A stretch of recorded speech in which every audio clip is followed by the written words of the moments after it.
Okay, so let's begin with a little meditation and try to set our motivation. It's good to hear Dorji relaxing there. Very deep relaxation. Breathe out all that defiled energy. And try to place your attention, first of all, just on the respiration. Place your mindfulness in front, as it's said in the sutras many times. The Buddha sat down, placed his mindfulness in front upon the respiration to calm his mind.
As you begin to do this, recognize that you may still be paying much attention to your eye consciousness, your ear consciousness.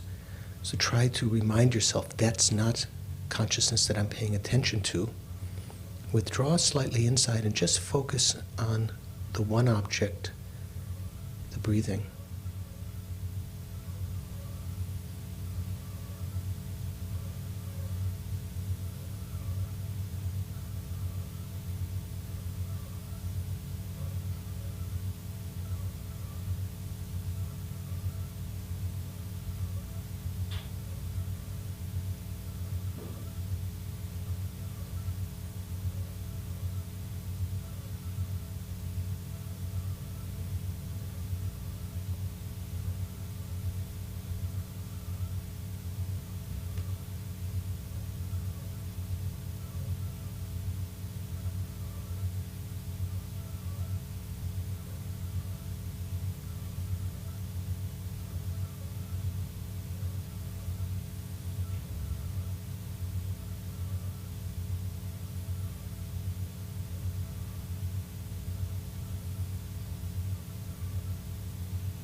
Focusing on one object and not following blindly all of the different thought patterns that are coming, you notice your mind reaching a different state, starting to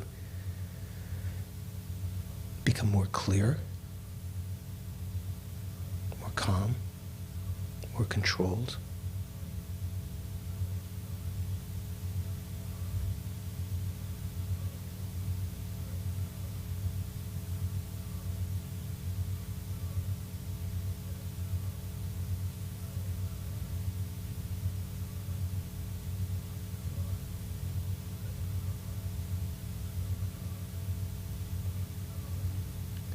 Bring your attention inward, bring your mindfulness inward to the consciousness itself, the mental consciousness, because you do have 5 other consciousnesses, but the mental consciousness within which you have conceptual activity, which is lacking in the other sense consciousnesses, and just use one part of that mind to observe the nature of the mind.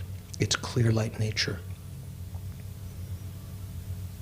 Whatever remaining discursive thoughts may be coursing through your mind, whatever appearances or sense of the self, the ego, they're all like clouds within the otherwise pristine, clear light nature of your mind.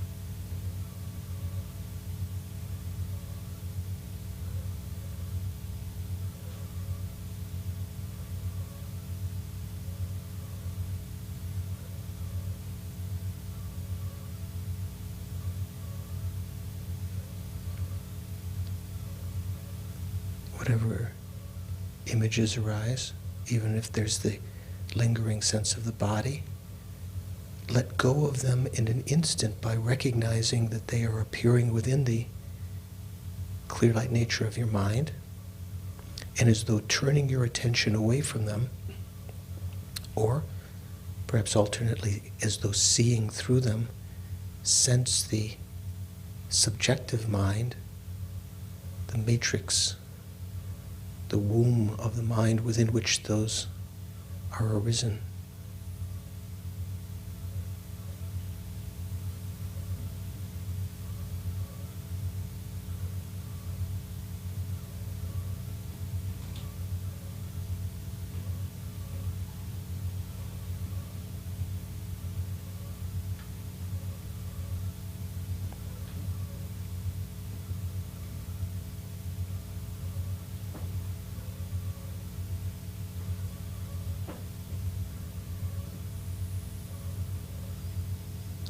To be able to develop tranquil abiding, calm abiding, you have to have a mental object that you first recall without forgetfulness. So this is after the fault of laziness, the next fault that has to be overcome, or at least attempted. Of course, laziness takes a long time to eradicate completely. But the next fault is forgetting the instruction, which means forgetting what the object that you're trying to observe, in this case, the clear light nature of your mind. So recall that again and again. And try to keep a continuity of mental fixing of the mind, stabilizing the mind on that, in that state, observing it.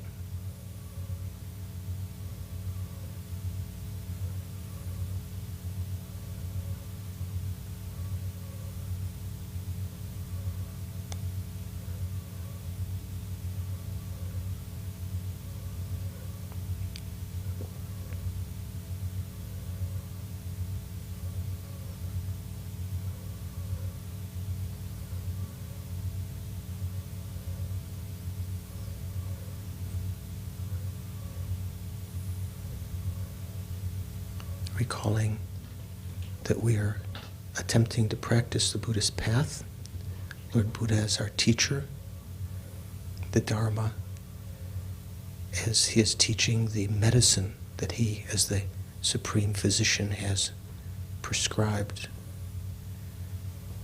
and the spiritual friends like the nurses that help us take that medicine.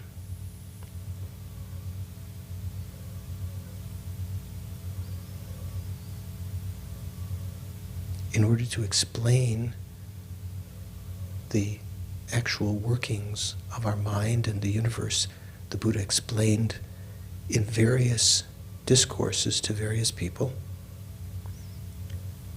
at least 4 different systems of philosophical thought.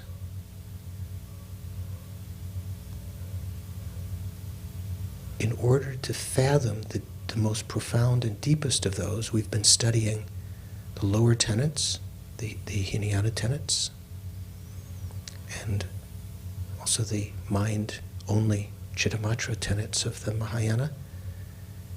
So think, for the purpose of myself overcoming my own afflictions based on ego grasping.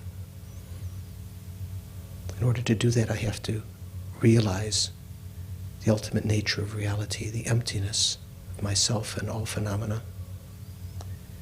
Thereby, I can solve my own problems, have the freedom, the space in my mind to develop compassion for all living beings, seeing that there's no difference between myself and others ultimately.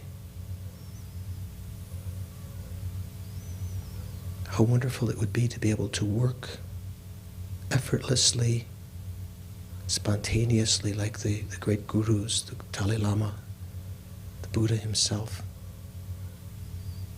to bring joy, to overcome the sorrow of all living beings without any discrimination, friend, enemy, stranger. For that purpose, I'm going to listen to, participate in the class tonight again, and continue the study of the philosophical schools, both to develop wisdom, and thereby also to augment my compassion, to understand the path that I am and will be treading to enlightenment for the welfare of all sentient beings.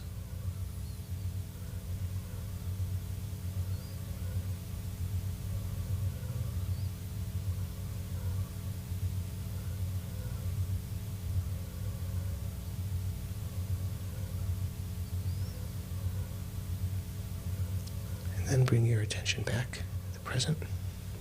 Relax.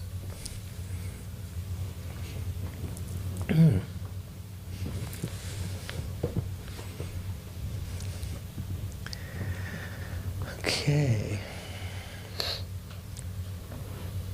Sometime you're over. Oh, it's a different class? You sit over there, or do you sit over there? Oh, you usually sit there. Before you were sitting last term. Okay. So, we're talking about the tenets. Steve, do you remember how many schools, philosophical schools, in the text that we're studying? How many philosophical schools are there? Mahayanas, vehicle, and I believe there's 3 others. Theravada is one. Okay, now would anyone like to debate? What do you think, Venerable? Debate with Steve. Now, so this is his assertion that we started the debate by saying. Mental factors class. This is just the second time I've been here. Oh, okay. Well, what's weird? Something about slack? Give you a little slack? Draw you a little slack? We'll cut you a little slack. Okay, I'll cut you a lot of slack. But if you were, the assertion, let's say that someone were to say that the philosophical schools, there's the Mahayana and 3 others, such as the Theravada. What would you say, Venerable? From the text that we're studying, Jason Turkey Gelson's text, is that a good answer? Are they philosophical schools, the Mahayana? Mm-hmm. So That's what I would ask. No, that's what I would ask back. Is that what you're asking me, yes? Is that what you're asking me, whether I'm asking you? Your response. That's what I thought you were asking me. What would you say? What would I say what the 4 schools are? Say you were out of compassion, you wanted to quickly, say that Steve was of sharp intellect and he was capable of not just being led sort of piecemeal, slowly, but you could sort of just cut through and remind him of things. He hasn't been to the class before, but say you could, what would you say? Is that the right answer? How many philosophical schools are there? There's 4 philosophical schools. So are they the Mahayana and 3 others? No. No. So what would you say? What are the 4 philosophical schools? The Vaibhashika, Vaibhashika, Svatantrika, Swatantrika? Not Sautrantika. Sautrantika, right? Like sutra, Sautrantika. Those fall into which vehicle? The Hinayana. Hinayana. And then? The Chittamatra. And the Madhyamaka. And Madhyamaka. Those fall into which vehicle? The Mahayana. Mahayana. So, when we talk about the philosophical schools, we're not talking so much about the vehicles, but the philosophy that someone who practices those different vehicles might have. So the word for tenet we saw at the beginning of the course was in Tibetan drupta, established limit, you might say. Ta means limit or end. Drup means that which is established. So something that you've set down and you've settled on as the demarcations of what the philosophical view is.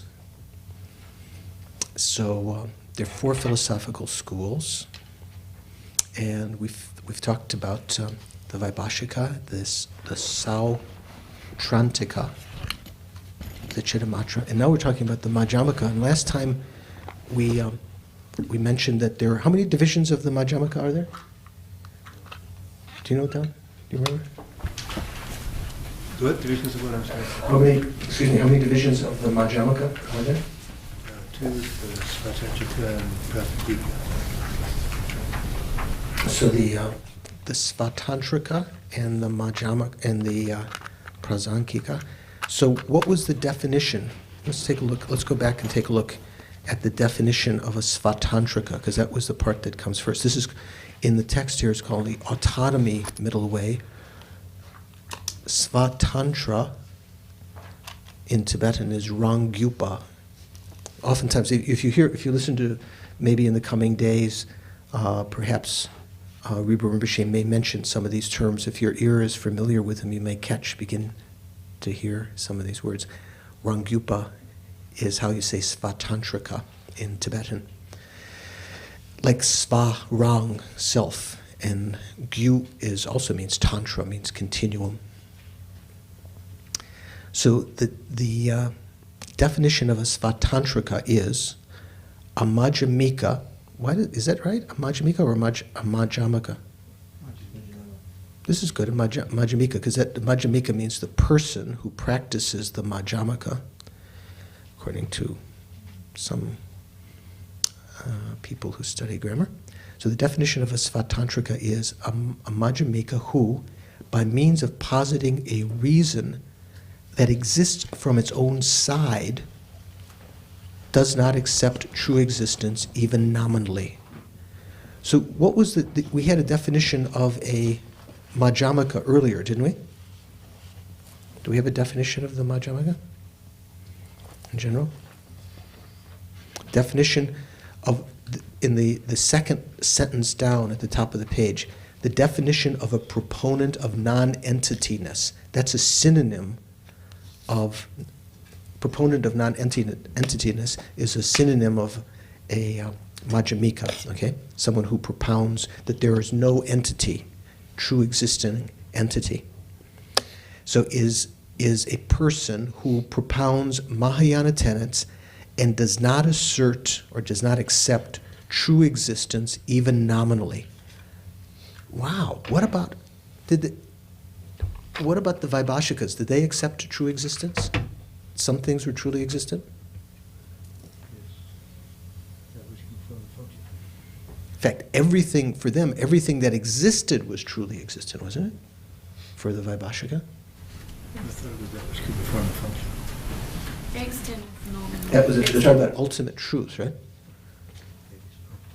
So there's a little bit different. Sometimes that's why this kind of introduction to the tenets is something that probably maybe we'll study this again in deeper. On another occasion we'll have a chance to study tenets, and on the basis of having laid this foundation, you'll start to make some other associations and see some things that now are just sort of like, because first time, right? So kind of like, well, just getting your footing.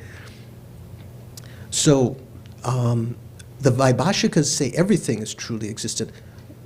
remember when we talked about the three turnings of the wheel of Dharma? Do you remember that, Mark? Mm-hmm. The first turning of the wheel mainly was presenting that all phenomena are truly existent. It was the Buddha's teaching of the Four Noble Truths that he taught in Sarnath in India, and other of the Theravada canon, those teachings. Those are mainly associated with the first turning of the wheel of Dharma, where the Buddha was just assuming, the assumption was that all phenomena were truly existent, but the self was not truly existent? No, that couldn't be. If all phenomena are truly existent, the self couldn't be truly existent.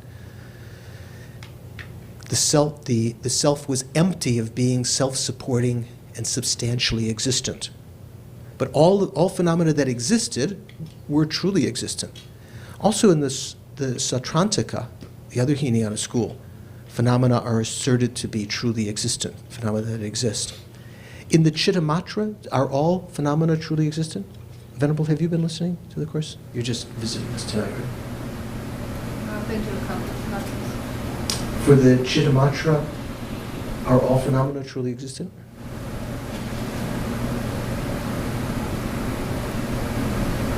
So seriously, a good smile breaks out. I can't remember what they say truly existent is. Frank, do you remember? You said Chittamatra? Yeah. Chittamatra.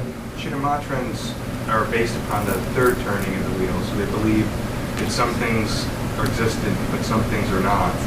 Some things are truly existent, some things are not. Right. So remember the three natures. They said that dependent phenomena and the thoroughly established were truly existent, but imaginary phenomena, some of which existed, and some of which are non-existent, the imaginary phenomena are not truly existent. So they now they're hedging their bets. Before, the lower school said everything is truly existent. Now when we get to the Madhyamaka, the Madhyamikas say, or the proponents of non-entityness, they say, excuse me, nothing that exists is truly existent. How about if I said it that way? What if I said something that doesn't exist? That Whether- doesn't exist. Is that truly existent? I kind of phrased it as though if it exists, it has to be truly existent. Maybe sort of leaves maybe some crevice in the mind. So if it doesn't exist, maybe it is truly existent. No, anything, whether it's existent or non-existent, does not exist truly. Nothing exists as a truly existent phenomena for the Madhyamaka. Now, we have a slightly different meaning between the two schools, the Svatantrika and the Prajnaparamita, of what constitutes true existence. Both of them say the same thing. They both say, as it said here, the definition of a proponent of non-entityness, that means a Madhyamaka, or Madhyamika, is one who propounds Mahayana tenets and does not assert true existence even nominally. Probably you could leave off the thing about asserting Mahayana tenets, because if you were just tried to make a very precise definition, you could say, since none of the schools below Madhyamaka assert that there is no true existence, even nominally, everyone says there is some kind of true existence, even that statement alone would place them out from the lower schools, right? Okay, so of the two schools, the Svatantrika and the Prajnaparamita. So now, a Svatantrika is a Madhyamika who, if we start from the end of the sentence, does not accept or does not assert true existence even nominally, right? That made him or her a Madhyamika, by means of positing a reason that exists from its own side. So here's the rub. Where's that from? Shakespeare. Vix. Good. Here they're saying, although phenomena don't exist truly, even conventionally, still phenomena exist from their own side, because you can propose a reasoning, which the connection between the predicate, the subject, the predicate, and the sign, the example, all of these modes have some kind of real existence from their own side. This was the origin of the original debate that sort of later Chandrakirti was able to, in a sense, I remember he criticized Bhava Viveka. Bhava Viveka had himself made a critique of Buddha Palita, who was kind of one of the first people who explained Nagarjuna's philosophy from, in a sense, from the Prasangika point of view. First there was Nagarjuna and his disciple Aryadeva. Median was asking today, he'd heard a Nyingma Lama mention that it was good to read Nagarjuna's text on Madhyamaka. So his main text was called, sometimes it's just called the Middle Way, sometimes it's just called Madhyamaka, sometimes it's called Mula Prajna. Do you know what that means in Sanskrit, Median? Mula Prajna? Mula, do you know what mula means? Well, you know prajna, we know prajna, right? Wisdom, right? Mula means root. Like in Bodh Gaya, the Root Institute, do you know, have you heard of Root Institute? You've been there, Diana? So the rickshaw drivers, they all know it as Mula Sthana. You know, the Mula, Root Institute. So, first, Nagarjuna, some 400 years after Buddha passed away, approximately, maybe something, prophesied something like that, he sought out the Prajnaparamita sutras that were hidden, and it said that some of them were actually kept with the Nagas. Do you know the story of what happened? Have you heard it before? Apparently, Nagarjuna was schooled in the Hinayana tenets also, and in the Mahayana. He was a great scholar already. And he was giving a discourse, I think, when two individuals who looked like princes were there, but they always had incense with them, and they wanted to talk to them, as though they couldn't stand the smell of the humans, which is kind of a sign that they were Nagas, actually, manifesting as humans. So he called them on it. I guess that's what you'd say, right? He called their bluff and asked them why they were there, and they said that somehow it came out that the Nagas had preserved the 100,000 verse Prajnaparamita, parts of which, or all of which, was not available in the human realm. Remember sometimes we talk about the three mothers, the small, the medium, and the great Prajnaparamita sutras. They're all talking about one particular occasion. There were other Prajnaparamita sutras that talked about other occasions, like the Heart Sutra is a different occasion than the 8, the 25, and the 100,000 verse. So the 100,000 verse was kind of not available amongst the humans. The Nagas had preserved it.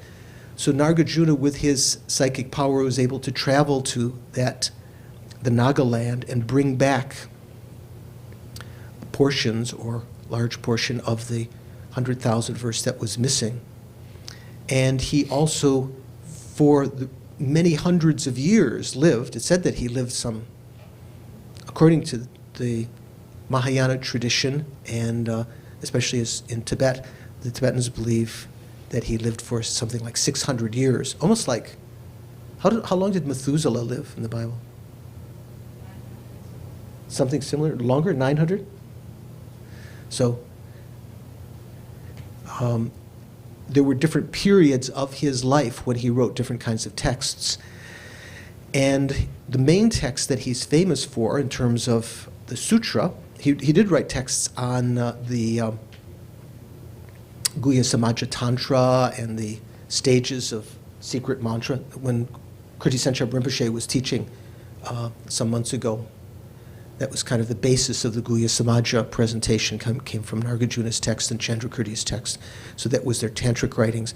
But Nagarjuna, when he wrote about the Mahayana, he mainly was writing from this one text called the Madhyamaka, the middle way, or Mula Prajna, sometimes called the Madhyamaka Shastra, the commentary on the middle way, and or the Mula Prajna. In Tibetan we say Sawe Sherab, the root of wisdom. So it's two names for the same text. They're given the same text. His main disciple, while he was alive, was called Aryadeva. You've heard of Aryadeva, no? Remember when we talked about the ornaments, the trailblazers and the ornaments? Aryadeva was amongst them, I believe. Aryadeva wrote commentaries to Nagarjuna's writings. He was like personal disciple of Nagarjuna. And they are called, in a sense, the later scholars called them non-sectarian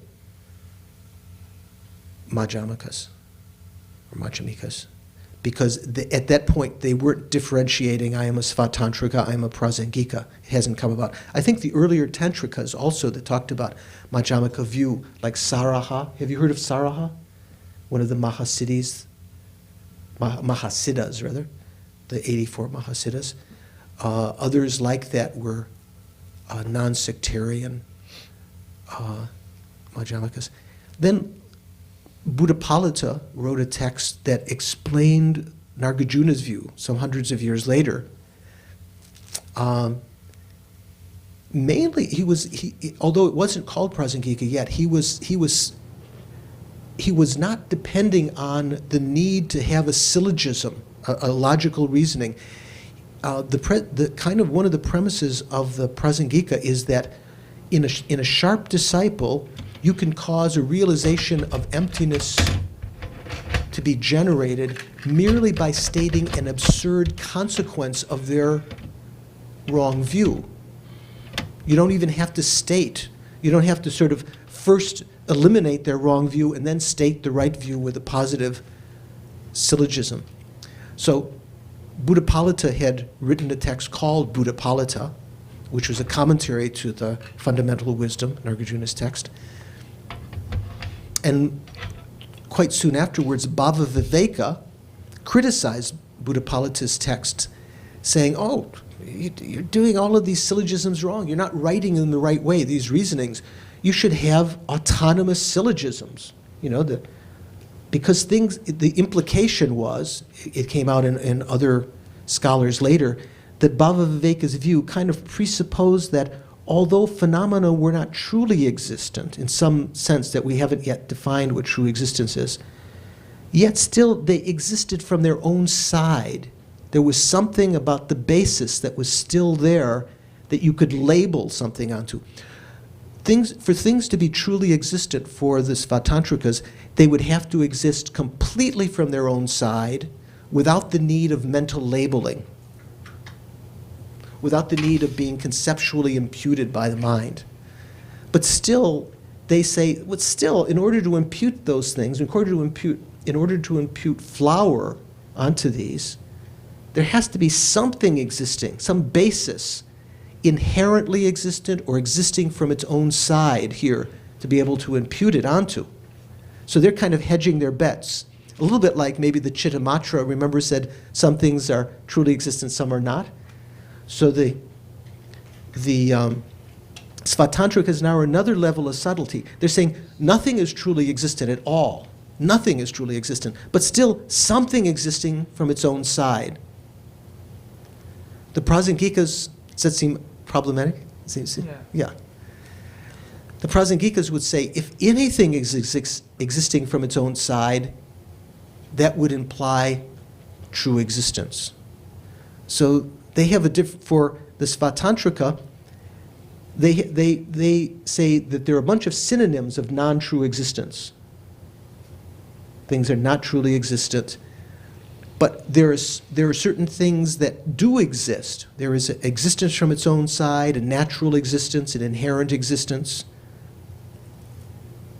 So that's one of the characteristics that differentiates them.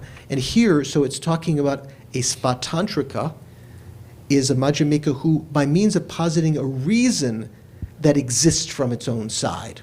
So they're talking about logical premises that you're trying to prove emptiness, that whole logical reasoning also inherently exists, but doesn't truly exist. So even if this sounds like mumbo jumbo or gumbo soup or something, maybe you get some idea, okay? So then it says the Svatantrika is mutually inclusive or synonymous with a Madhyamika who propounds natural existence or inherent existence. It's another way of translating this word, Rangshengi Drupa. In the Heart Sutra, we had this, things are empty of existing inherently. So a Svatantrika is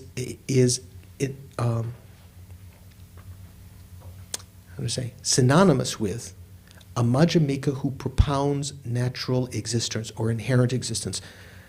So the Prajnapikas do not propound inherent existence. They say there's nothing that is inherently existent. There is nothing that is truly existent. Okay? So this kind of differentiating between them. So there are two divisions of the Svatantrikas we mentioned last time. The Sautrantika of Svatantrikas, or if you make it long, Sautrantika, Svatantrika, Madhyamika. And this is Angie's mantra for the week, because you were saying, for Sautrantika, you were saying Svatantrika. So you have to look at these words and see how they're spelled. Sautratika and Svatantrika. See, tika and trika, see where the R's are? You have to look at those. One is Sau and one is Sva. So this general Madhyamika school is called the Svatantrika Rangyupa, like Svabhava Shuddha. Sva means self or autonomy. So there's the Sautrantika Svatantrikas and the Yogacharasvatantrikas.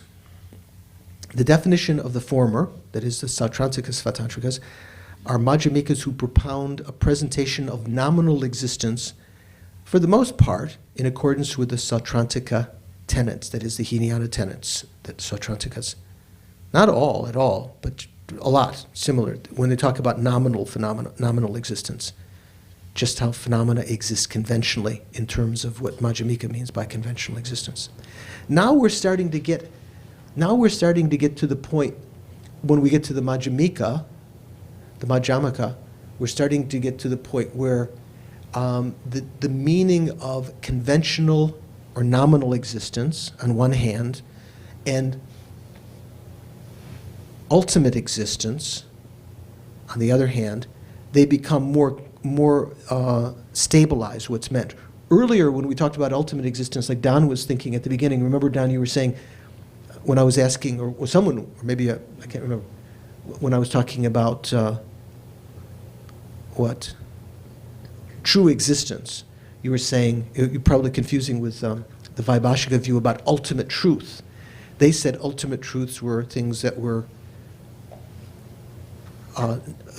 well, for the Vaibhashika, what was an ultimate truth?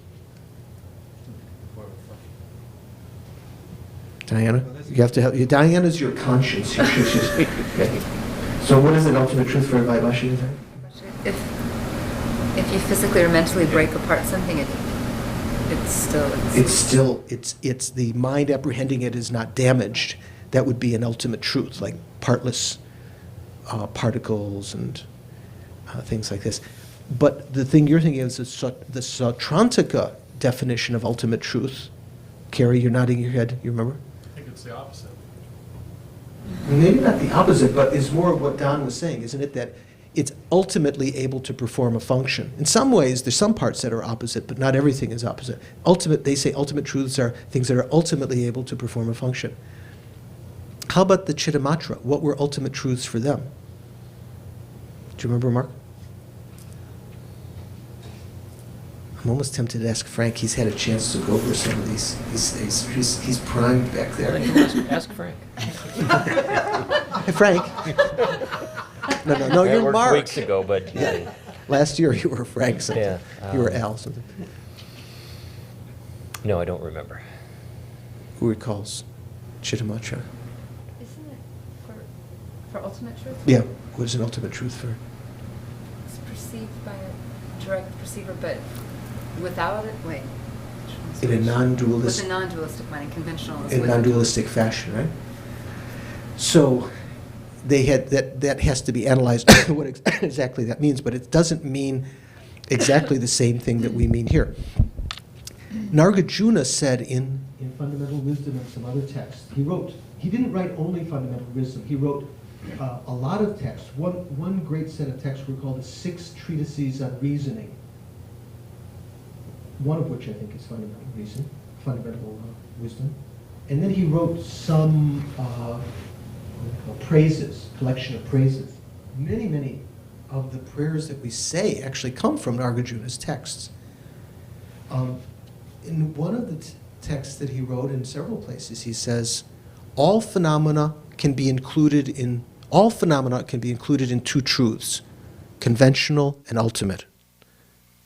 Or this word conventional, which sometimes here is another word that's synonymous with it, is nominal. When they say nominal existence, it's talking about conventional existence. That's the word samvriti that we talked about a couple times. In Tibetan, the usual way that people translate it is kunsop. If you talk about conventional truth, usually the Tibetan is kunsop dempa. Literally, it means all-concealing truth, or truth for a concealing mind. Zopa means zop, not sopa like lama sopa, but zop, D-Z-O-B, means to cover or to conceal. So the implication is, for the Madhyamaka, conventional truths are truths for ignorant, they're not really truths, they're only truth for a mind which is covered or which conceals itself reality, which is covered by ignorance. Or as Jeffrey Hopkins used to say many years ago, he gave a lecture in Dharamsala, I think he wrote an article once he called conventional truth, truth for a jerk. They're not really truths, they're only truth for a jerk. Like maybe today there's some things that people consider conventional wisdom that we would say that's not really true. That's truth for a jerk. Michael Jackson is cool, or Britney Spears is this or that. Some people might think that's true, but that's not really true. It's only true for a mind that's completely. No offense to Michael Jackson, but or Britney Spears. But you get my point. So all phenomena are either conventional truths or ultimate truths. Conventional truths means truths for a concealing mind. That's one of the meanings of this Sanskrit word samvriti, or Tibetan word kunsop. Also, it means that they're just truths nominally. They're not really ultimately truths. They're only truths nominally. That is, they're given names. And that's the extent of their existence. For the Prajnaparamita, that's the only extent of phenomana's existence. Median exists just as a name, just as a concept. Although you might say, well, excuse me, that's Median. And Median may be thinking, excuse me, what do you mean? I'm just a name. You might say, well, I'm a body. Actually, Median is a name we designate to the collection of his 5 aggregates. And other than that Median, if you try to search within the 5 aggregates, you can't find any other thing that we conceive of, that we kind of assume is there. There's a real Median findable. That's the sense of true existence that the Prajnaparamita is talking about, the sense of some kind of findability from the side of the basis of designation. Prajnaparamita says there's nothing there whatsoever. If there were anything there whatsoever that was really Median, Median would be truly existent. The Svatantrikas say, indeed, Median does exist just imputed onto the aggregates, but somehow there has to be something existing. The basis to be called Median has to exist from its own side. Otherwise, you would be valid in calling this vase of flowers Median. If there wasn't something which was inherently a basis for labeling Median, you could label anything. that's kind of one of the other kinds of ways of getting at this difference.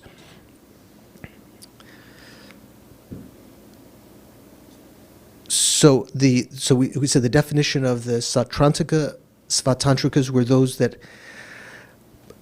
whose presentation of nominal existence or conventional existence accorded with the Sautrantika tenets for the most part, and the definition of the Yogacharasvatantrikas were those whose presentation of conventional or nominal existence accorded with the Chittamatra tenets for the most part.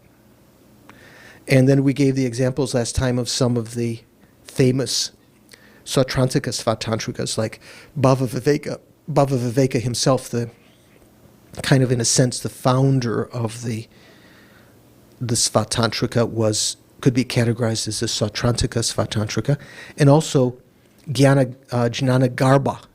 In Tibetan, we say Yeshi Ningbo is another famous Sautrantika Svatantrika. Then of the Yogacharasvatantrikas, we mentioned Shantarakshita. Did that come up in this last weekend? Did Rinpoche mention Shantarakshita? I can't remember for some reason. No? Shantarakshita, remember, was the abbot who came to Tibet and who was instrumental in bringing Guru Padmasambhava to Tibet, and whose disciple Kamalashila, who was the last in that list, actually defeated the Chinese scholar Hashan Mahayana. And then also Senge Sangbo, this is Hari Badra. Senge means lion in Tibetan. Hari, I'm not sure. Median, when you say Hari Ram, that Hari doesn't mean lion, does it? Hari Ram, Hari Krishna. Well, I mean, that's maybe a different spelling or a different word. Hari, like Hari Badra, in the name Hari Badra, I think that Hari means lion. well, I mean, Hari, there's a form of Hari that is a lion. Uh-huh. So, Okay, maybe that's one of the various meanings of the word Hari. Maybe it can mean other things. Hari means Lord. Lord. I mean, there's a lion form of the Lord. Right. So in the name Haribhadra, which is Senge Sangbo, the Tibetans have taken Hari as meaning lion, Senge. Do you know some Tibetans named Senge? Sangye is a different word, right? Sangye means what? Buddha. Senge is different. Like lion face dakini, Seng Dongma. Seng for Senge. Dong is a word that means face. So when we do the Heart Sutra at the beginning of the teachings, first we recite the Heart Sutra, then we recite a little verse that invokes the dakinis of all the different realms, and we recite the mantra of the Wrathful Prajnaparamita, which is the lion-faced dakini. Akasamara Sashana Samara. You know, this one that we recite 21 times. And then we recite the Peaceful Prajnaparamita Sutra, mantra, which is what? Gati Gati Paragati Parasamgati Bodhisattva. That's the peaceful Prajnaparamita, which is actual tantric deity, a female deity. Sengdoma, the lion-faced dakini, is the wrathful form of that. So Senge Sangbo. Then the etymology, it says, it doesn't say exactly, it sort of uses Bhavaviveka as the reason here. It says, the reason why Bhavaviveka is called as Svatantrika Madhyamaka, is that he is a Madhyamaka who asserts reasons that exist from their own side. Okay, because that was the original origin of Chandrakirti's text that he wrote in defense of Buddhapalita. Yeah. In the text, it goes through that reasoning, and it confuses me at least. This is which one is that? This is page 283. That's cutting through appearances, yeah, 283. Under etymology, it goes through an explanation of the sign, correct sign, and so forth. And then at the end, on 283, about halfway down, the autonomous assert that a correct reason inherently possesses these three aspects within the context Of not ultimately existing. That they do not ultimately exist means that they are not established by way of their own uncommon mode of existence without being posited through the force of appearing to a non-defective awareness. Mm-hmm. So this is going into more detail. Like if we had, if we had like 6 months to study tenets, we would go and look. No, but we'll talk a little bit about this as we go along. But this is kind of like, in a sense, an introduction to tenets, and we can study this text again sometime, and we'll understand a bit more. So what this is meaning is, here, let's just read this. This is good, because here, this is the why they're called Svatantrika. They weren't, Bhavaviveka didn't call himself a Svatantrika. Other Svatantrikas didn't use that word. That was a word that, in a sense, later Tibetan scholars implied. And in fact, hard to be absolutely certain, it was very common in Sanskrit, Svatantrika and Prajnaparamita. It's kind of something that came from the Tibetan scholars, differentiating the different schools. So Bhavaviveka and the other Svatantrikas, remember their point was that the reasons that could prove non-true existence, not prove true existence, prove non-true existence, the reasons themselves didn't truly exist, but they naturally existed. They were inherently existent. So that's something that the debate about that's where you really have to get your mind around these things. And I think it could be very complicated. Let's see. Why are they called proponents of the middle way autonomy school? This is what autonomy school means, Svatantrika, right? They are called such because they refute truly existent things through relying on a correct logical sign whose 3 aspects exist from their own side. Now, up till there, that's in accord with what we've talked about up till now, right?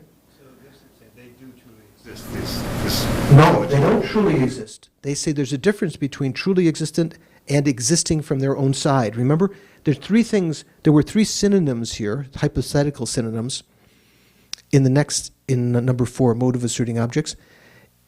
Existence by way of its own characteristic, I think is rangi tsenigi drupa. Existence from its own side, rangi ngonegi drupa, something like that. And rangshingi drupa, natural, the last one where it says natural existence, you could write in parentheses there, and the way that we often translate that is inherent existence. These 3 things do exist, and they are different than true existence. Nothing for the Svatantrikas, they say, because they're Madhyamikas, nothing truly exists. All the Madhyamikas, that's their hallmark, right? Nothing is truly existent. But phenomena do exist from their own side. They inherently exist, or naturally exist, and they exist by their own characteristics. And why the later Tibetan scholars called these the Svatantrikas was because of this particular way of Bhavaviveka's criticism of Buddhapalita, that logical reasonings could be posited because they did exist inherently. So the commentary in the text here says, a correct logical sign or reason must have 3 qualities. Remember we talked about the 3 modes? Remember what they were? Done?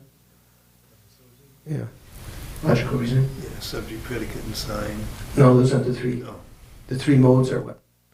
That is, in order for it to be a correct reasoning, there had to be 3 things that existed. The property of the subject. Sign has to invade. Which is called the forward pervasion and reverse pervasion. Those are called the 3 modes. So that's what they're using. He's saying there have to be 3 qualities. The sign must be a property of the subject. The sign must be pervaded by the predicate. That is, the predicate must be something that is always true of the reason. And the opposite of the predicate must be pervaded by the opposite of the sign. So you're familiar with that from some of the things we studied before, right? The three modes. For example, then he gives an example from the kind of reasoning that the Madhyamika would be concerned about. A person does not truly exist because of being a dependent arising. In fact, you could say any phenomena does not truly exist because it is dependent arising. for this is called the king of reasonings, king of reasons, to use the reason that phenomena are not dependent arisings. They're a little bit different what's meant for the Svatantrika by being dependent arisings and what's meant to be a dependent arising for the Prajnaparamita. What do you think dependent arising means? Brother Pat's always so quiet. He never complains to me that I didn't call on him, so I'm not sure if he feels that I should call on him more. What do you think? What do you think? What does it sound like, dependent arising? Do you know that term, Pat? It's a very common term in Buddhism. That all of the schools accept dependent arising, but they have different interpretations of it. Do you know? Okay. Median, what do you think? Do you know?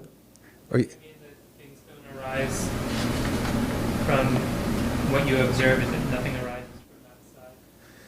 Well, one of the first meanings is that phenomena do not arise without causes and conditions. It's not just like accidental. Phenomena arise in dependence on causes and conditions. That's the grossest level of dependent arising.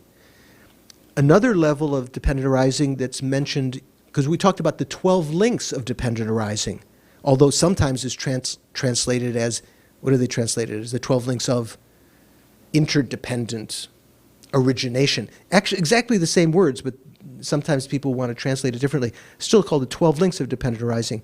There it's talking about phenomena arising in dependence on other conditions. In dependence on ignorance, karmic formations arise. In dependence on karmic formations, imprints are left in the consciousness.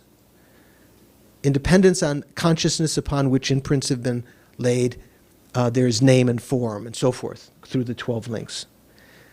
Then there's other subtler meanings. In Svatantrika, I think,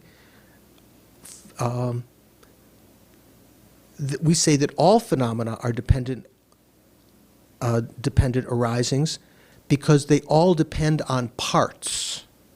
Prajnaparamita also accepts that, but that's not the subtlest meaning of dependent arising. They all arise in dependence on their parts. Because the Svatantrika say that there's a basis of designation, the parts, let's say Medians aggregates or Dorjes aggregates, those parts, the phenomena Dorje depends upon those parts.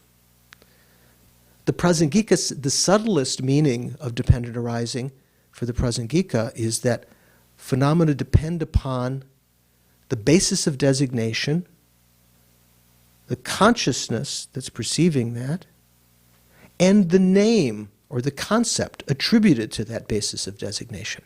Kind of like a tripod. We'll do this after the tea break. It's tripod. I can't get tripod. If you need, tripod, each limb depends on, its stability depends on the other one holding it up, right? So these three things are interdependent: the consciousness, the basis of designation, and the name. So it said all phenomena, this is supposedly in Prajnaparamita the subtlest meaning of dependent arising. So they have different meanings, that syllogism. All phenomena, or let's say the person, is not truly existent because it's a dependent arising. That's called the king of reason. In order to get your mind around that, you may need a little break. So let's just take a short break and come back. So something starting to maybe, sometimes as you start to hear this, there'll be so many questions arising, and there might be sometimes doubt. Oh, before I took that class in Tenets, I understood Prajnaparamita. I really understood Prajnaparamita. Now I took that class and I've got so many doubts and questions. Well, what do you think? Probably you didn't understand it perfectly before. Now when you start to get more things to compare it to, you start to see some inner contradictions or doubts about what you were thinking. That's fantastic. The only way that you can actually get to the right position is through that kind of process, having to grapple with these things. So I'm very happy that Tenzin was saying, wait a second. Tenzin was bringing up another term that you hear often that's relevant in this context, merely imputed. So when we talk from the Prajnaparamita point of view, Prajnaparamita says, the Prajnaparamita Madhyamaka, the consequentialists, they say that phenomena are merely imputed by names and concepts. Merely imputed. That means nothing at all existing from its own side or by its own characteristic or inherently. Phenomena are merely imputed. The Svatantrika may use that term sometimes, but generally they don't say that phenomena are merely imputed in the same way, because they say phenomena are imputed independent on an inherently existent basis. That the meaning of non-true existence is that it's not enough that phenomena just are inherently existent. You have, for the phenomena to be called, to come into existence nominally, you have to impute it onto that basis. The mind has to impute it, a non-fallacious mind. The Prajnaparamita says phenomena, no, that's not right. Phenomena are merely imputed. So Tenzin does exist. Prajnaparamita says Tenzin does exist. It doesn't say phenomena do not exist. Prajnaparamita and Svatantrika says phenomena do not exist truly, do not truly exist. Prajnaparamita says phenomena do not inherently exist. There's no inherently existent Tenzin. There's no Tenzin existing from his own side. This is talking about the higher school, the Prajnaparamita. There's no naturally existent or Tenzin existing by his own characteristic or truly existent Tenzin. That doesn't mean there's no Tenzin whatsoever. There is a Tenzin that exists conventionally. How does it exist? As the mere label Tenzin, attributed to, or what's the word? Imputed upon the basis of designation of Tenzin. That's the only Tenzin that exists. When you meditate, when you start to get your mind around that, you meditate and you just think, how does the sense of self, when you get to the subtle sense of self, you've started to eliminate some of the grosser levels of sense of self. I am my body, I am my mind, I am the controller of the aggregates. Those are still gross senses of self. The controller of the aggregates, that sense is like the self-supporting, substantially existent person. Here we're talking about even the subtler sense of a self as just though there is a self existing there inherently, without the need to impute it outside. If you just say to yourself, I exist, or to say, in my case, George is just a name. There's no George existing anywhere from its own side, somewhere inside, outside. Only George that exists is just the concept or name attributed. You can start to see then, when the mind is very calm, something that seems to be contradictory to that.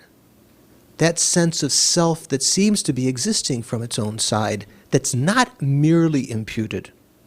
That's the object of negation. It's that's being refuted by the Madhyamika, or especially by the Prajnaparamita. Okay, let's continue.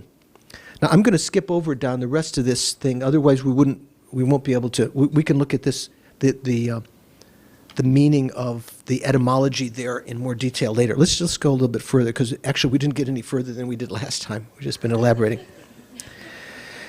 Yeah, we haven't even gotten to where we got last time. Exactly.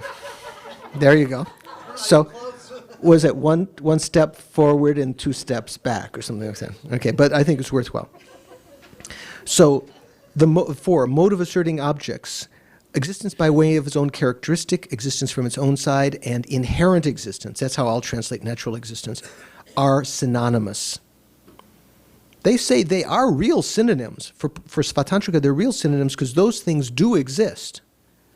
Non-compounded space, true cessations, past, future, and subtle selflessness of persons are all non-affirming negatives as well as conventional truths.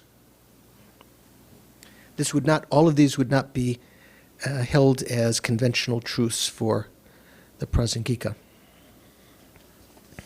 Let's go on. Ultimate truth, reality, that was what? Dharmata, Chuni, and subtle selflessness of phenomena are synonymous. So when for the Svatantrika, ultimate truth doesn't have to do with, like in the Chittamatra, some things where ultimate truths were realized in a mode of non-dualistic mode. So it could be like the subtle selflessness of persons for them was an ultimate truth. Here, for them, that was the person being empty of being self-supporting, substantially existent. Here, the Svatantrikas, although they say there is a selflessness of persons, which is the emptiness of the person being self-supporting, substantially existent, they say that that's not ultimate truth. The subtle selflessness of phenomena, the fact that phenomena don't exist truly, is ultimate truth. The Sautrantika, Svatantrika, Madhyamakas assert that the five sense objects, form and so forth, are different entities from consciousness, right? They actually exist as external phenomena, and that they are gross external objects composed of partless particles. The Yogacharasvatantra Madhyamikas assert that the five sense objects, form and so forth, are one entity with a consciousness apprehending them. So they are like the Chittamatrans, right? Remember, the Chittamatrans say that the objects that we perceive, let's say the objects of eye consciousness, the flower, doesn't exist as an external object the way that it appears, that the sense of that, the flower and the consciousness are perceiving it, both arise from one seed, one imprint on the alaya vijnana, the foundation consciousness, and that they are one substance. They're empty of being different substances. So phenomena are mere mind, Chittamatra, only mind.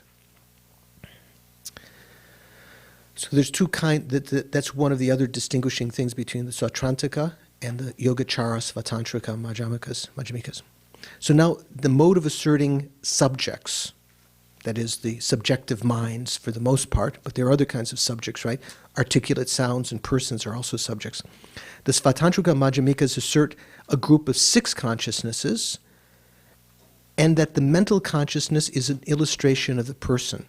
Here it's stating that the Svatantrikas in general say there's 6 consciousnesses. There may be, I'm not sure, there may be some Yogacharasvatantrikas who say there are 8, because it seems that the Yogacharasvatantrikas were saying that the 5 sense objects are one entity with the consciousness apprehending them. Right? That infers that the Yogacharasvatantrikas accept the existence of the alaya vijnana. If they accept the alaya vijnana, then they have to accept 8 consciousnesses, right? So when it says the Svatantrika Madhyamikas assert a group of 6 consciousnesses, I think that means the main, when you talk about Svatantrika Madhyamika in general, there's more Sautrantika Svatantrikas, that's the main part. And that the mental consciousness is the illustration of the person. There are 2 types of minds, valid cognizers and non-valid, so that's the same as other schools. There are 2 types of valid cognizers, valid direct perceivers and valid inferential cognizers. Completely common ground, right? We had this, you know this backwards and forwards, right, Georgie? What? Okay. I thought you knew this backwards and forwards. The Sautrantika Svatantrika Madhyamikas do not assert self-cognizing direct perceivers. Now, remember it said the Sautrantikas mainly accorded with the Sautrantika in terms of nominal phenomena. Don't the Sautrantikas accept self-cognizers? Yeah, but only the Vaibhashikas and the Prajnaparamita don't accept Rangrik, or well, with some other exception here. Here, they and the Sautrantika Svatantrikas do not exert this Rangrik or self-knowing direct perceivers. That's because when you differentiate between the two, that's not one of the features. That's why I said mainly accords with the Sautrantika. It doesn't accord with everything in the Sautrantika, the Sautrantika Svatantrikas, because the Sautrantikas in general accept self-cognizers. The Yogacharasvatantrikas assert all four types of direct perceivers. What are the four types? Do you know, Thea? All four types direct perceivers?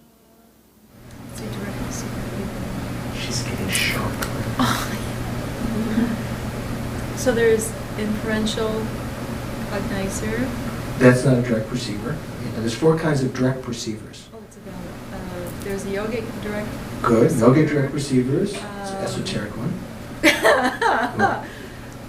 Something about a knower. Hey, I'll give you.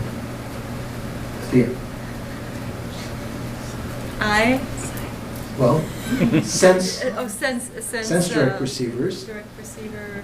Uh, Mental direct perceiver. Mental direct perceivers. Yogic direct perceivers, and fourth one, the one we just talked about, self-knowing direct perceivers.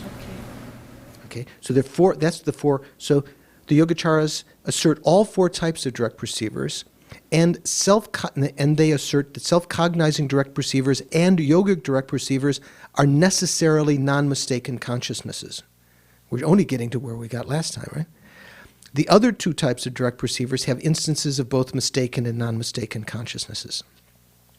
You can find out, if we didn't mention last time, you can check in the other text to find out what's meant by that. It's not difficult.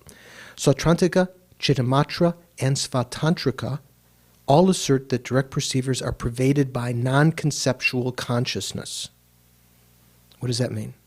If something is a direct perceiver, it is necessarily non-conceptual. That's a no-brainer, right? From what we studied before, right? You're just going to say, whoa, what's the thing nowadays? Yeah, exactly. Duh. Right? Direct perceivers are necessarily non-conceptual? What do you think, Venerable? Duh. What did they say in Scotland? They say something. Duh. Okay. But these three schools assert that direct perceivers are necessarily non-conceptual. The implication is Prajnaparamita does not necessitate that direct perceivers are non-conceptual. For Prajnaparamita, if something is a direct perceiver, it is not necessarily non-conceptual. Okay, so this is going to be the big question in Diane's mind driving back to Vajrapani tonight. How can that be? So you can check in Jeffrey Hopkins' book, Meditation on Emptiness, some other things, but we'll talk about that later. But let's try to get through this, otherwise we won't finish.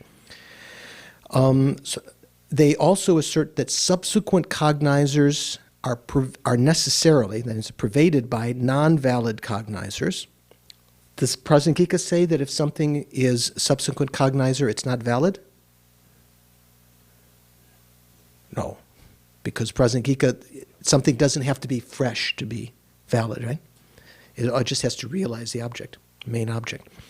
These three schools assert that consciousnesses mistaken with respect to their determined object, that means the object that is conceptually understood, this is talking about conceptual consciousness, if they're mistaken with respect to their determined object, they are necessarily wrong consciousnesses. That sounds right, doesn't it? Conceived, you could say, for determined object, you can say conceived object. If you're mistaken with respect to the conceived object, the object you're conceiving, that's got to be a mistaken consciousness, isn't it? Okay? Seems like that's what these three schools say. We'll have to check what Prajnaparamita says. My glasses on. And they say that if it is a mistaken consciousness with respect to a phenomenon, it is necessarily non-valid mind with respect to that phenomenon. Okay? These are things that sound familiar, but later will not necessarily, there are exceptions to this, that if it is an inferential cognizer, it is necessarily a non-valid mind with respect to its appearing object. What does that mean? Is that true? If something is an inferential cognizer, is it non-valid with respect to its appearing object? What's the appearing object of an inferential cognizer? Meaning generality, right? So they say that it is necessarily non-valid. It is a non-valid mind with respect to its appearing object, the meaning generality, the generic image, and so forth. Okay, so you might want to make a note there and check in the Prajnaparamita section, and also some of these are more easily explained than others. The mode of asserting selflessness. Okay, the Svatantrikas assert a gross selflessness of persons. This is what the other schools were talking about. Well, in fact, this is the same as the lower schools. The persons being empty of being permanent, partless, and independent. The subtle selflessness of persons is a person's emptiness of being self-supporting, substantially existent. That's the same as the selflessness of persons for the Chittamatra, the same as the selflessness of persons, gross and subtle, for the Sautrantikas, same as for the Vaibhashikas, right? I don't know do you remember, Frank? Sound familiar? Okay. For the Vaibhashikas, was there not, that's what this was something I was confused about, that it said that there is an empty, what is it, just one soul that believes, oh, sorry, Say that? in the Vaibhashika, Vaibhashika. they say mode of asserting selflessness, and that they assert a self-supporting, substantially existent self that is neither one with or different from the aggregates. They're not the Vaibhashikas in general. That's There's just one. one school, the There's one Vaibhashikas. school. Was it the Vaisuputriyas? Those are the sort of the mavericks. They're kind of like the Dorjes of the Vaibhashika school. In general, there's even doubt whether they would. It sounds like they don't. They're not even. Some people say they're not even Buddhist because they talk about a self of persons like that. Okay. Okay. The Yogacharya. Okay, so that's the selflessness of persons. And a subtle selflessness of persons, that is, a person's emptiness of being self-supporting, substantially existent. Now, the Yogacharasvatantrikas assert a gross selflessness of phenomena that is that form and form apprehending valid cognizers' emptiness of being other substances. That's the Chittamatra view, right? Because the Yogacharasvatantrikas talk about that as being the gross selflessness of phenomena, and a subtle selflessness of phenomena, that is the phenomena's emptiness of true existence. Okay? The does it give the Satrantika? Okay, it doesn't say exactly here. So the Sautrantika Svatantrikas don't talk about the form and form apprehending consciousness being empty of other substances. Why not? Oh, that's one reason. That's not a very good reason. Yeah. Above, the second line of this page, the Sautrantika Svatantrikas assert that the five sense objects, form and so forth, are different entities from the consciousness. So they don't assert that they are empty of being other substances. They say they are other substances.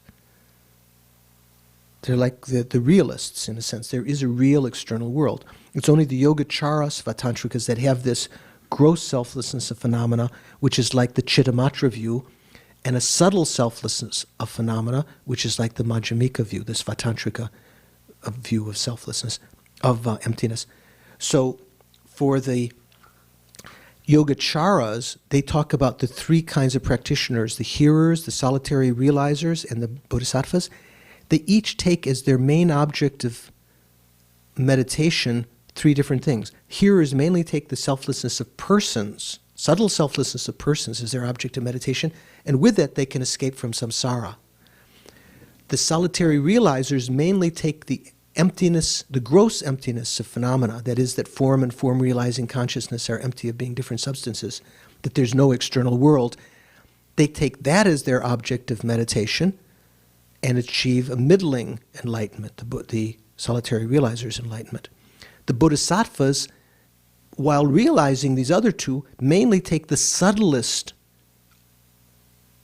form of emptiness, that phenomena are empty of being truly existent, as their main object of meditation, and they achieve via that, they can eliminate the subtle obstructions to omniscience and achieve Buddhahood. By realizing the other two, the selflessness of persons or the gross selflessness of phenomena, it's not possible to eliminate the obstructions to omniscience for the Svatantrikas and attain enlightenment. But you could achieve, without realizing subtle emptiness of phenomena for them, you could achieve nirvana. And even for the Sautrantikas, Svatantrikas, you could achieve nirvana merely by realizing that the person is empty of being self-supporting, substantially existent, just like the lower tenets, just like the Chittamatra also. Okay? They say, the Yogacharas say, the two selflessnesses, the subtle selflessnesses of person and phenomena, are differentiated according to their objects of negation. This is an important point. I'd put a little mark here to go with this. This is a very, very important point. The Svatantrikas and other schools also, but especially the Svatantrikas, say that the selflessness of persons, the subtle selflessness of persons, which is the person being empty of being self-supporting, substantially existent, and the subtle selflessness of phenomena, that phenomena are empty of being truly existent, these are differentiated according to the objects of negation, isn't it? What's being negated in the selflessness of persons? A self-supporting, substantially existent person. What's negated in the subtle selflessness of phenomena? Truly existent phenomena is being negated. So something different is being negated. Whereas for the Prajnaparamita, the subtle selflessness of persons is the person being empty of true existence. And the subtle selflessness of phenomena is the phenomena being empty of true existence. So it's not differentiated by way of the object of negation. Subtle for Prajnaparamita, the selflessness of persons and phenomena are differentiated by means of the basis. One is persons, one is phenomena. But what is being negated in both cases is true existence for the Prajnaparamita. Here, for the Svatantrika, they're differentiated by the object of negation, what's being negated. This is because the refutation of the object of negation, true existence, upon the base person, is the subtle selflessness of phenomena, and the refutation of a self-supporting substantial existence upon the base person is the subtle selflessness of persons. So for the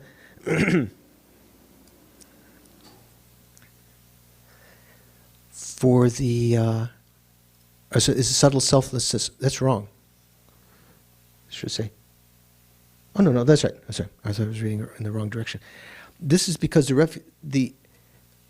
say you take on one basis, you take the person as the basis, you refute one thing, and that's called the selflessness of persons. If you refute self-supporting substantial existence, that's called the selflessness of the person. If you refute a different thing, a more subtle thing, true existence, that's called the selflessness of phenomena.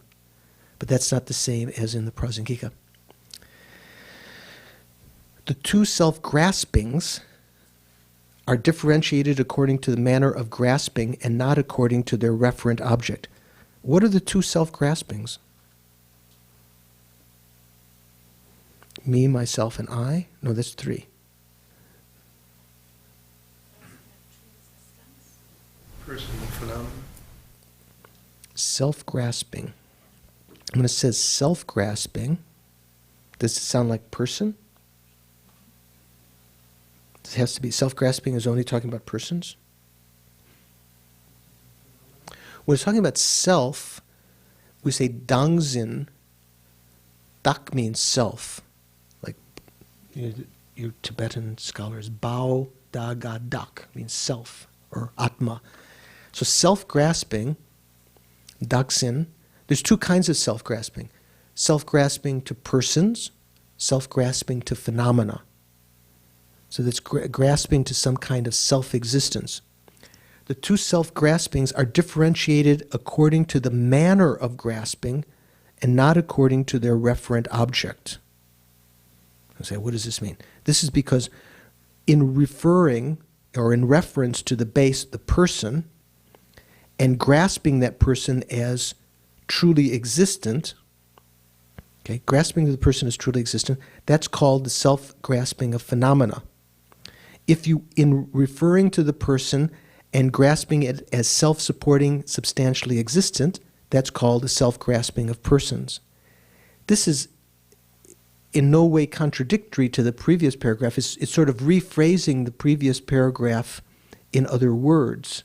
So if you look at those two paragraphs on the bottom of page 15, try to see that they're consistent with one another, just talking about in terms of what's being negated and what the manner in which the mind grasps erroneously to true existence.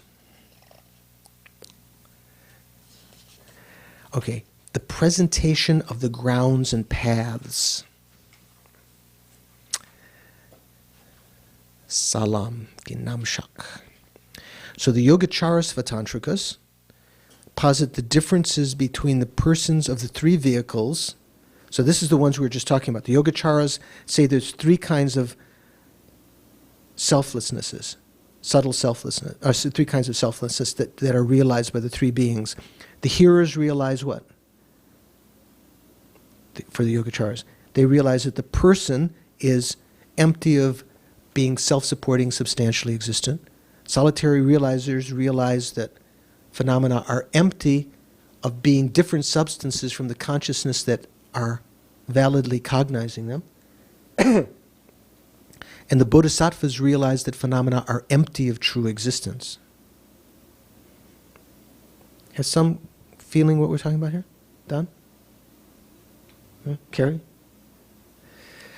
Yogacharasvatantrikas posit the differences between the persons of the three vehicles, that means the hearers, solitary realizers, and bodhisattvas, to be that they have three different obstacles as main objects to be abandoned, and three different views as main objects of meditation. We just mentioned what their main objects of meditation are, right? This subtle selflessness of persons, the gross selflessness of phenomena, and the subtle selflessness of phenomena.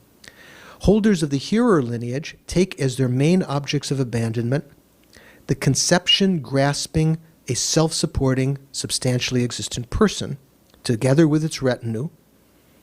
They take that as their main object of abandonment, and they take the antidote to that, the view realizing the emptiness of a self-supporting, substantially existent person, as their main object of meditation. And from that, they attain small enlightenment. So those two statements, one is talking about what's the object of abandonment and what is the view that brings that about. This is sort of similar to this juxtaposition of these two paragraphs before. They're just talking about the same phenomena from two different points of view. Holders of the solitary realizer lineage, the Pratyeka Buddhas, people who are of that lineage, take as their main object of abandonment the conception grasping form and form apprehending valid cognizers to be other substances. What does that mean? Do you remember? Who can I ask? Pardon? Yeah. The cognizers are not separate, they arise from the same cognizing. That's the true thing, but the conception that they want to abandon is that they are different substances. Leave the empty alone. The conception that's wrong, that they want to abandon, here says, take as their main object of abandonment. If you just want to talk about the object of abandonment, is the conception holding that form and form apprehending consciousness are different substances. For them, that's a wrong view, right? That has to be abandoned. That's not the Sautrantika Svatantrikas wouldn't necessarily have that view. This view of three different lineages is the view that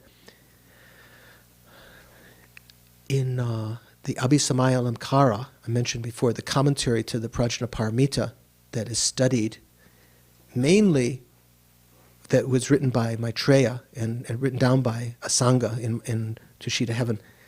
That's mainly from, the commentary by Haribhadra and others, mainly seems to be from the Svatantrika, the Yogacharasvatantra point of view, because it is differentiating that the solitary realizers realize this gross selflessness of phenomena, the bodhisattvas realize the subtle selflessness of phenomena, and the hearers only realize the subtle selflessness of persons.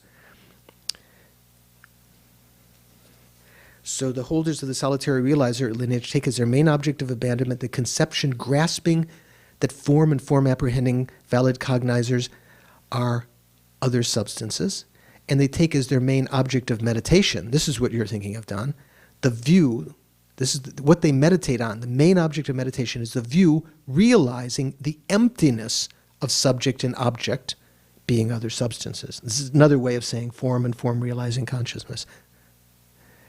The antidote, which that view is the antidote to that conception, and from that they attain a middling enlightenment. Okay. It's clear, right? Some people are probably saying, what is he talking about? First, you guys are listening to it in the middle here, it's not going to be clear, but anyway. Bodhisattvas, the third practitioners of the third vehicle, take as their main object of abandonment grasping at true existence together with its propensities. That's different than its seeds. That means the imprints. Bodhisattvas take not only the grasping to true existence, also its seeds, but also its imprints. Those imprints of the grasping to true existence are like the knowledge obscurations. They take that as their main objects of meditation, and they take that, the main object of abandonment as that, and they take as their main object of meditation the view realizing the non-true existence of all phenomena, which is the antidote to that grasping, and thereby they attain the great enlightenment of a Buddha. Okay? Now, different than that, according to the Sautrantikas Vatantrikas, I leave off the word Madhyamaka, because if you say Sautrantikas Svatantrika, there can only be Madhyamikas. There is no difference between hearers and solitary realizers.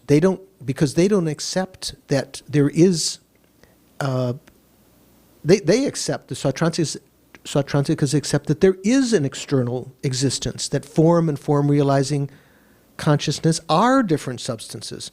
So the solitary realizers don't have a different object of meditation than the hearers for the Sautrantikas. There's no difference between hearers and solitary realizers regarding their main objects of abandonment and main objects of meditation, because they are alike in taking deluded obstacles as their main objects of abandonment, and they are alike also in taking selflessness of person as their main objects of meditation. So this is interesting. So this is something to get your mind around. This is something for Carrie to grok now. Okay, this point now. Deluded obstacle. What's a deluded obstacle for the Svatantrikas? Well, let's say for the Sautrantikas Svatantrikas. Obviously anger, attachment, ignorance. Self-grasping of persons. All of them coming from self-grasping of persons. Those are deluded obstacles. They don't call the true grasping to phenomena, grasping to true existence, they don't call that a deluded obstacle or an obstacle to liberation. They believe that you can achieve, although you can eliminate that kind of grasping to true existence, you don't have to eliminate it to achieve nirvana. And the obstructions to nirvana are called deluded obstructions. So for them, grasping to true existence is not a klesha. You know what I mean? Is not a klesha. It's not one word, a klesha. Is not a klesha. Is not a delusion. Is not an affliction. Grasping to true existence. But for Prajnaparamita, that is an affliction. That is the main affliction. That is a deluded obscuration. And all of the hearers, solitary realizers, and bodhisattvas all have to eliminate that grasping to true existence, even to attain nirvana, let alone enlightenment. So there's a big difference there. Yes. As in phenomena, external objects, not self. Remember, you can even take, let's take Venerable Anji, the person Anji, as the basis. If we realize that Anji is empty of being self-supporting, substantially existent, on the basis Anji, that's called the selflessness of the person. If on the basis of Anji, we see that Anji is empty of being truly existent, it's also true, more subtle thing, that's called the emptiness of phenomena, even though it's on the person. For the Svatantrikas. For the Prajnaparamita, realizing that Anji is empty of true existence is not called the emptiness of phenomena, it's called the emptiness of persons. Because it's differentiated by the basis, not the object of negation.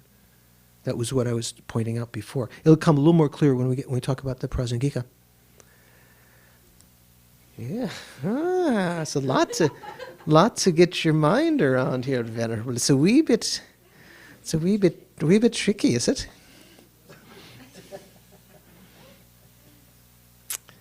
Are you looking forward to seeing the last of the Lord of the, what's the last one called? Lord of the Rings?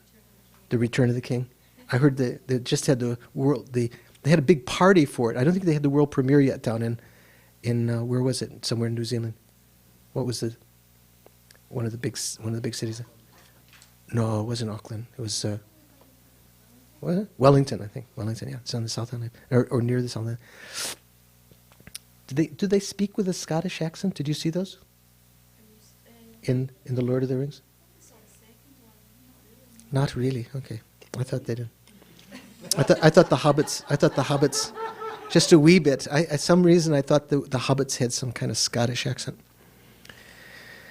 Okay, so according to the Sautrantikas, Svatantrikas, there's no difference between hearers and solitary realizers regarding their main objects of abandonment and their main objects of meditation, because they are alike in taking the deluded obstacles, that is the grasp, all of the delusions and the main ignorance of those delusions, meaning the grasping that the person is self-supporting, substantially existent. They take that as their objects of abandonment, and they are alike in taking the selflessness of persons, that's the antidote to all of those delusions and their main ignorance, the grasping to the self of persons, taking selflessness of persons as their main object of meditation. Peter, are you making some sense? Slowly. Making sense when you say it, when I read it, But yeah, you just have to think about. Yeah, okay. You'll think about it again. However, there is a reason why the two have different fruit, inferior and superior. What are the different two here? What are the two that's referred to? Georgie, you know. The two are. No. Hearers and solitary realizers. It says they're the same in their objects of abandonment and objects of meditation, but the two have different fruits. There is a reason why they have different fruits. One of them is inferior. The hearers is an inferior fruit or effect or result, and the solitary realizers' result is superior. Why is that? It's because they have differences due to the extent of their collection of merit and the length of time spent accumulating merit. Okay? Usually, we saw before, often in the Hinayana, it says the hearers attain their goal in as little as 3 lifetimes, maybe up to 16 lifetimes. Solitary realizers, how long does it take them? Are they dumber? Takes them longer? They're dumberer than the hearers. They're dumberer than the hearers, according to Dorji. Maybe 100 eons, because they have a goal in mind. They want to achieve, in their final enlightenment, they want to achieve their own enlightenment, their nirvana, without the presence of a teaching Buddha. They have a certain kind of mindset. And even among the solitary realizers, there's different kinds. There's some that are called rhinoceros-like, that just go by themselves, and then there are others that are congregators. So So mainly the solitary realizers collect merit over a longer period of time.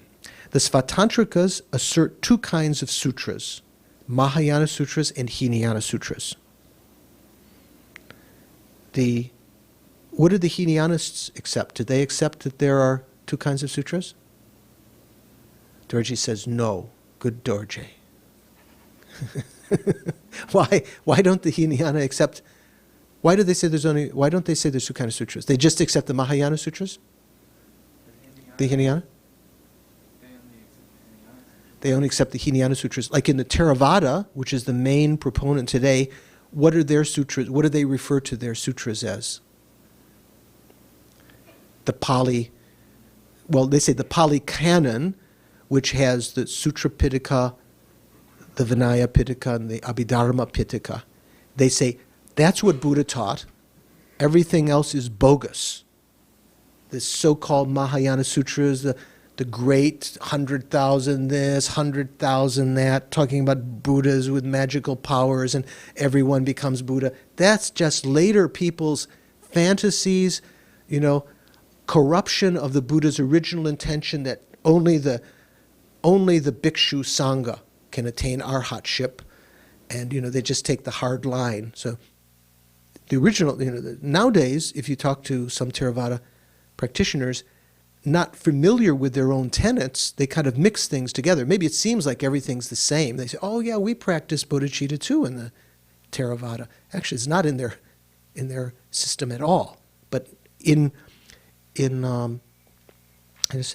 having heard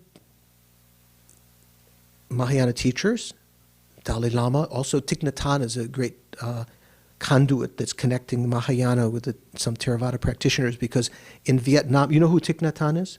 Vietnamese teacher, contemporary? Some of you?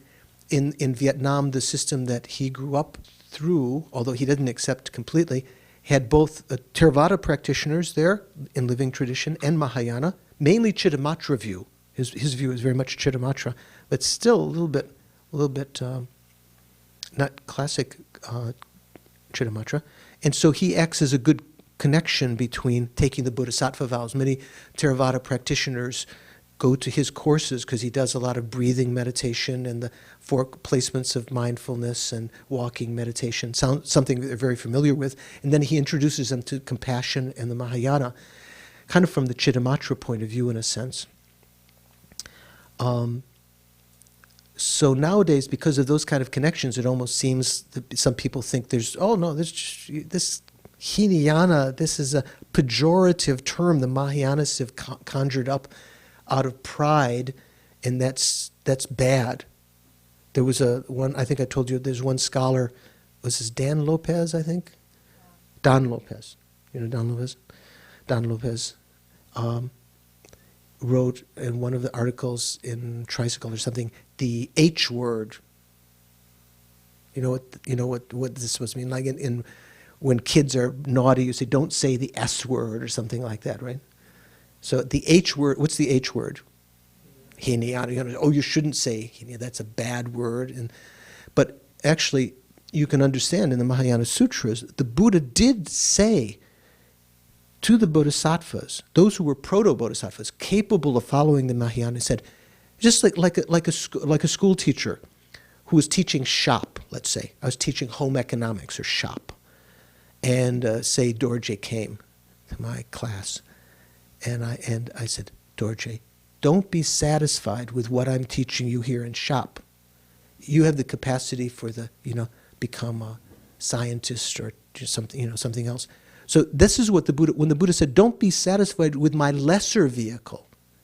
You should practice the great vehicle. That was an exhortation to those who were of the Bodhisattva lineage, who could be awakened in the Bodhisattva lineage. It wasn't that he was demeaning his own teachings. He was just saying that, in general, this is what's maybe suitable for most people who are not capable of developing that altruistic wish to remain in samsara for the sake of others.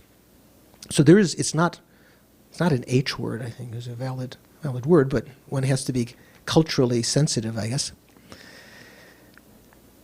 Okay. The Svatantrikas assert two kinds of sutras, Mahayana and Hinayana. So they do say that there are Hinayana sutras that the Buddha taught, mainly for the Hinayana.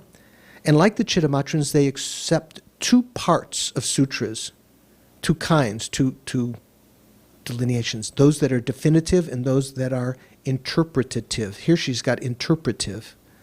I think it actually should be interpretative, but anyway. So this is one of the big subjects. When we talk about what sutras, what of the Buddha's teachings are definitive and which of them are to be interpreted. Like when the Buddha told Ajatashatru, you know who Ajatashatru was? King Bimbisara's son. Ajatashatru was the prince. He imprisoned his father. He caused blood to be drawn from the Buddha's body. Remember with the Devadatta? He caused schism in the Sangha. He committed all five, I think, of the five actions of immediate retribution that are sometimes called the five heinous crimes. Heavy dude, huh?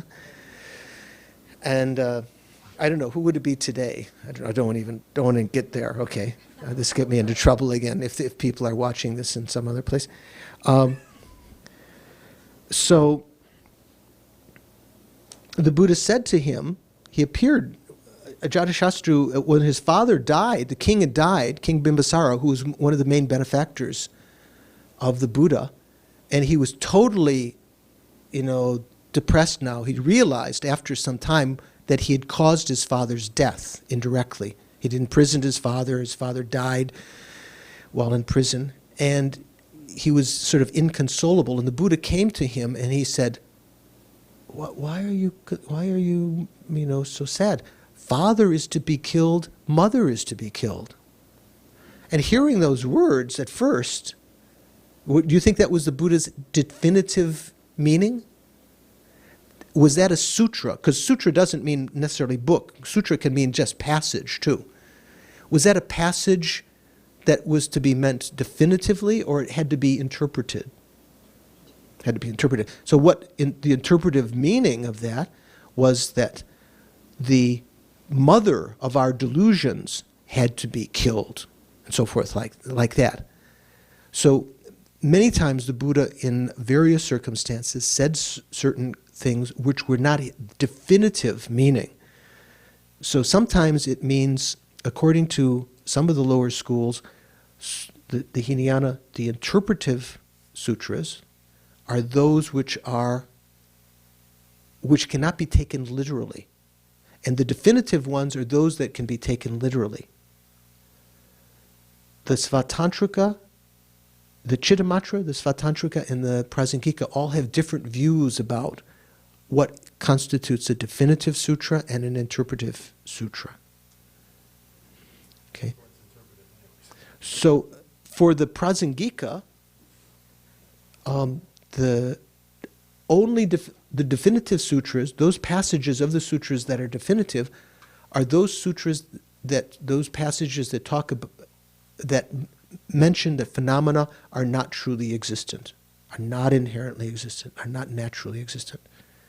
Everything else is interpretable because it's talking about conventional reality, which is not the ultimate intent.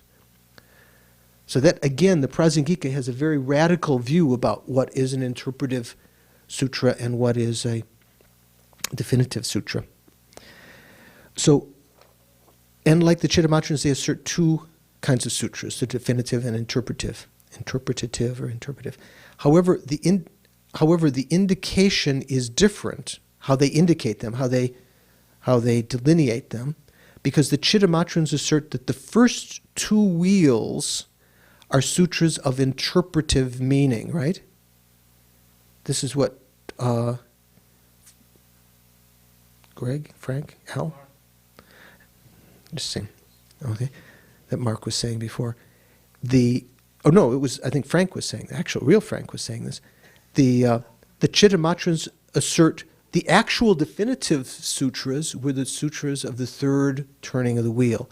So the first two are subject to interpretation. because the first wheel said all phenomena are truly existent, the second wheel said no phenomena are truly existent, whereas in reality some are and some aren't. Okay? According to this system, the Svatantrika, the first and last wheels are sutras of interpretative meaning, and the middle wheel, that's where the Buddha taught the Prajnaparamita Sutras, has two parts, interpretive and definitive. So the first and the third are definitely interpretive, and the Prajnaparamita Sutras have sections which are interpretive and some that are definitive. They assert that those sutras of the middle wheel, in which the object of negation is joined with the qualification ultimately, are sutras of definitive meaning. This is important. You put another little thing in your partner right here. Okay, this is an important point.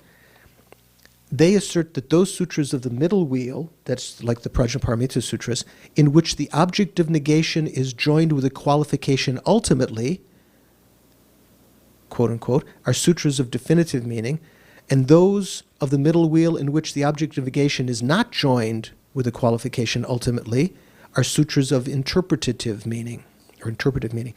So for the Svatantrikas, what would they say, Venerable, about the Heart Sutra? Is that a definitive sutra, Svatantrikas? When the object, what's negated in the Heart Sutra, what you remember we were doing in class earlier? What's being negated?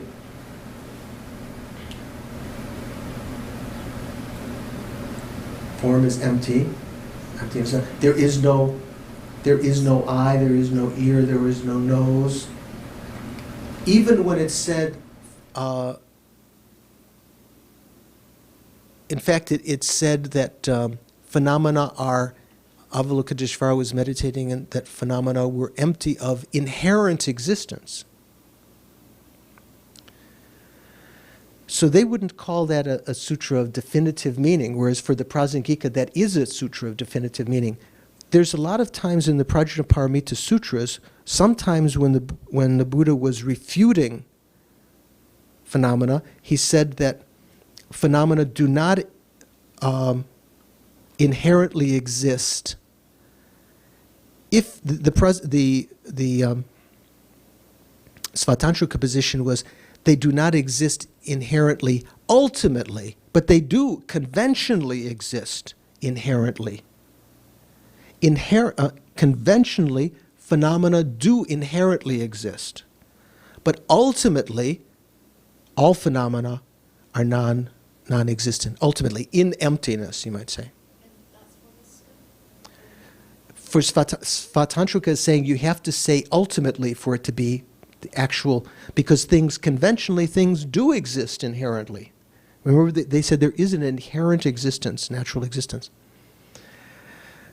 So just for auspiciousness, let's start the next section. We'll have 2 weeks now to do the Prajnaparamita and to kind of pull things together. And what do you think? Starting to get some glimmer of the differences between this? What do you think, Mark? Something? Is it better than you felt during the first courses we took? So this could be encouraged to Tenzin and Elizabeth. So when we were doing the first courses, the first couple of weeks, they were saying, I don't understand anything. first couple of months, okay. Well, it goes without saying. Okay. So, page 17, the Prasangika Madhyamika. Prasanga means consequence. So a prasangika is someone who you could call a consequentialist. So basically it means the idea is that in order to realize emptiness, you don't have to posit reasons, and certainly you can't posit autonomous reasons because such things don't exist from the Prasangika point of view. Autonomous reasons were things where the reasoning was joined by some kind of inherently existent 3 modes. Such a thing doesn't even exist. But you don't have to posit reasonings to realize emptiness. It's sufficient to posit absurd consequences to a sharp opponent for them to realize emptiness. So that's how the name consequentialist or prasangika. Prasanga means consequence. So prasangika, ika at the end, means like one who's, you could say, consequentialist. Again, it has 7 divisions. The definition of a prasangika is a madhyamika who, by means of positing a mere consequence, like Tenzin, where you're talking about merely imputed. Here, the consequence, the 3 modes are not inherently existent. They're existent, conventionally, merely imputed. By means of positing a mere consequence, known to the other, does not accept true existence even nominally. Here it's talking about a consequence, not even talking about a syllogism. Examples of prasangikas are Buddhapalita. He was the one who wrote the text by his name that Bhavaviveka criticized. Chandrakirti, who, remember I mentioned some traditions hold Chandrakirti was the reincarnation of Buddhapalita, born some time later, and no longer hindered by the fact that Bhavaviveka was a Brahmin and Buddhapalita was a lower caste in that previous life. Now he could speak out against Buddhapalita. Chandrakirti is the author of the main text that we study in the monasteries for Madhyamaka, the Madhyamika Vatara. And Shantideva. You know Shantideva? Bodhisattva Charyavatara? He is a prasangika. He holds to the prasangika. So that's what the wisdom section of the Bodhisattva Charyavatara is one of the main sources for the prasangika view. So let's leave it there. We're going okay. Let's dedicate the merits. As Rupa Rinpoche mentioned this last weekend, but the Kadampa Geshis emphasizing the importance of the beginning and the end. The beginning, have a proper motivation, the end to dedicate, but even in the middle, to try to do with concentration, as he was talking about concentration, whatever you're doing in a proper, effective way. So now try to dedicate the merit. Due to this merit that I've created, both now, tonight, with proper motivation, in the past, that has not yet ripened, due to this merit may there quickly develop in my own mind stream and the mind stream of all sentient beings, the bodhicitta that has not yet developed, and may that small seedlings of sprouts of bodhicitta that have arisen not decline, but increase as a result of this merit. See if you can make a conventional dedication like that.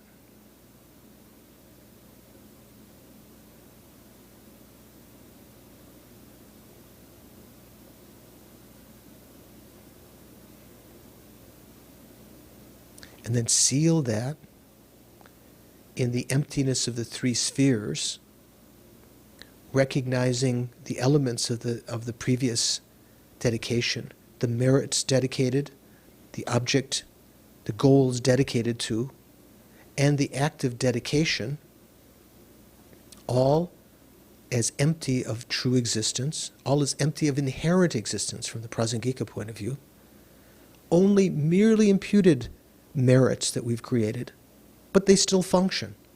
Only a merely imputed dedication, imputed upon the elements. You can't find dedication anywhere.